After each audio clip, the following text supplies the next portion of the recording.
one even cares if you die alone.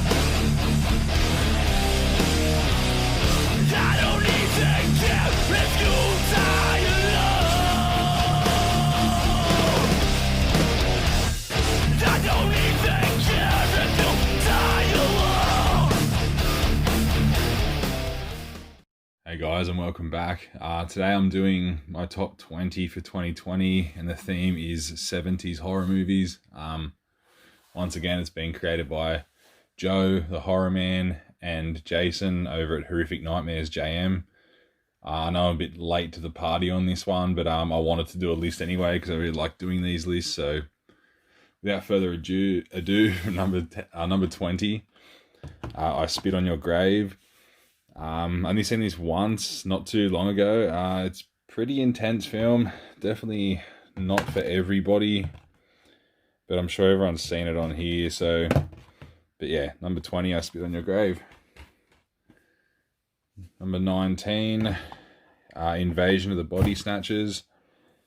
This one was really enjoyable. You will be seeing this one in my next pickups video coming up very soon. Upgraded my DVD to this Arrow set, but yeah, pretty fun film. I reckon I'd benefit from a couple of watches too. My number 18 goes to The Town That Dreaded Sundown. I do prefer the remake over this. This has some really strange, weird comedy in it. But it's just an interesting film, and I think it's just a lot of fun. But yeah, Town That Dreaded Sundown. My number 17, A Bay of Blood. This goes by a few names. I can't remember the other ones, but considered to be one of the first slasher films. I think it was from like 71 or something like that. By Mario Bava.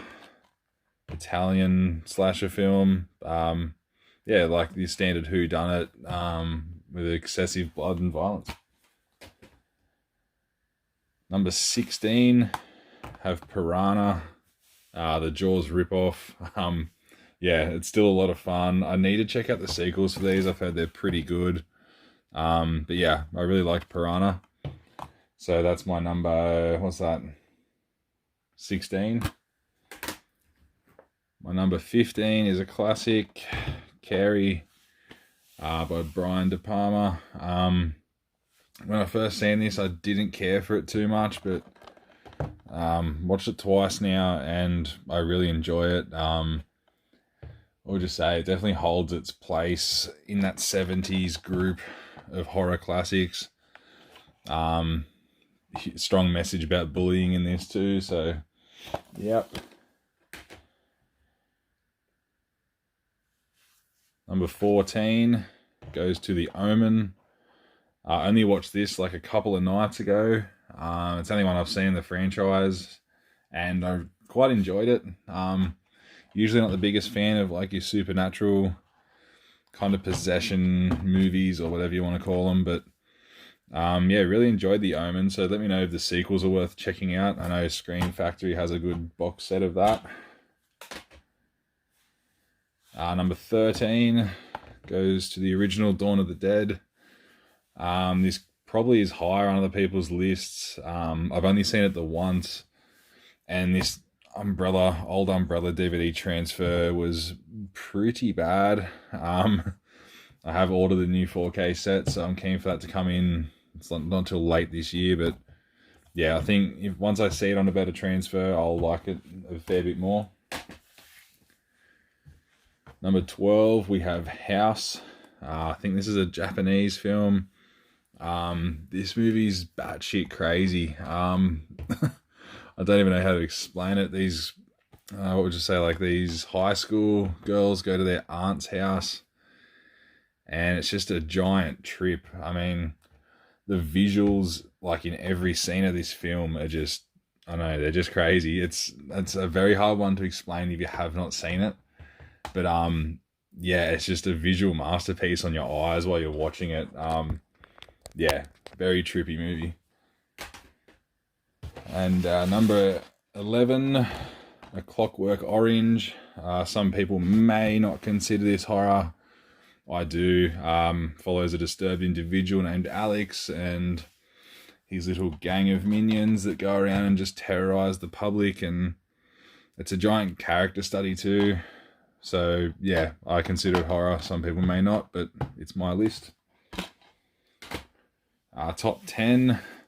This is where I think the 70s get kind of hard to pick and choose, because I think they're very top heavy in, I guess, the greatest films that the 70s have to offer. Just my opinion. But number 10, Wes Craven's Last House on the left. Very intense, one of its first of its kind of these dark kind of rape revenge films. Yeah, not for everybody. It kind of shows the dark side of life, which is what Wes Craven was going for when he made this film. But yeah, intense film. Number 10. Number 9, we go to Toby Hooper's Eaten Alive. This is another one you'll see in my recent pickups video coming out soon. Yeah, this is awesome. I only watched this a couple of weeks ago. I had an old Umbrella DVD. And then once I watched it, I really enjoyed it, even though it was a bad transfer. And I ordered this on the Arrow sale. So I got a bunch of Arrow stuff coming. So yeah, but yeah, a lot of fun. Has a young Robert Englund. Yeah, if you haven't seen it, I highly recommend it. Number 8, absolute classic, Black Christmas. I don't know, there's not much to say about this one. It's just one of those Christmas staples. Really intense atmosphere. I love the snow and just everything around those American Christmas kind of settings. Very creepy. One of the first of its kind again with slashes. And just that end scene when the credits are rolling and the phone's ringing is super creepy. I think this is number 7. Wait, 1, 2, 3, 4, 5, 6. Yeah, number 7 goes to Lucio Fulci's Zombie. This is so much fun. I only seen it for the first time maybe a year ago when I got this edition, and yeah, it's probably if not one of my favorite zombie films. It's up there competing with Day of the Dead. But yeah, super fun zombie film. I love the effects in it. I really need to check out the special features on this edition, but yeah, number 7 goes to Lucio Fulci's Zombie. Let me know also if the sequels are worth checking out. Number 6, another classic, The Exorcist. What do you say about this film? Yeah, it's just one of those top tier 70s horror films. Yeah, not much to say about it. I didn't really like the second one. It was pretty average. I need to give the third one another watch, because when I watched it, I was not really in the mood to watch a film. Okay, so this is top 5, I believe. Yep. So coming in at number 5, we have the original Alien. I still need to get around to checking out this transfer. I find that older 4Ks tend to look better. Older movies tend to look better on 4K, in my opinion. So I can't wait to see what this looks like, but everybody knows Alien. Yeah, probably, this and Aliens are the best two in the franchise by far, but yeah, the atmosphere in this being in space and the creature design are so cool, and I really love the cover they did on this 4K edition. Number 4, we have Don Coscarelli's Phantasm. This is just the little one that comes in the Phantasm box set, so it's the only one I have of it, but yeah, I really love the atmosphere in this film. The score, I think, rivals some of the best scores there is. I don't know, there's something really creepy about it. The atmosphere, the characters, they're really good. Like Jodie and his brother, and everyone in this film is just, they engage your attention. Top 3 time. 2 and 3 can kind of shuffle around a fair bit, depending on what mood I'm in. But number 3 is going to Jaws. I recently watched the documentaries on this, and they were really interesting. And just, yeah, no shark movie's ever going to top Jaws, so just perfect. And there's a 4K release. I know it's out in the States, and there's one, we're getting an Australian release pretty soon, so I'll definitely be upgrading that to the 4K version. Number 2, Texas Chainsaw Massacre. I'm sure this is probably in everyone's at least top 5. Yeah, Toby Hooper's classic, gritty feeling film. Yeah, there's not much to say that hasn't been said about this. Gave us the character Leatherface. It gave us a very strange franchise, you could say. But yeah, number 2 goes to the Texas Chainsaw Massacre. And as you can probably see, number 1, no surprise, Halloween, 1978, John Carpenter.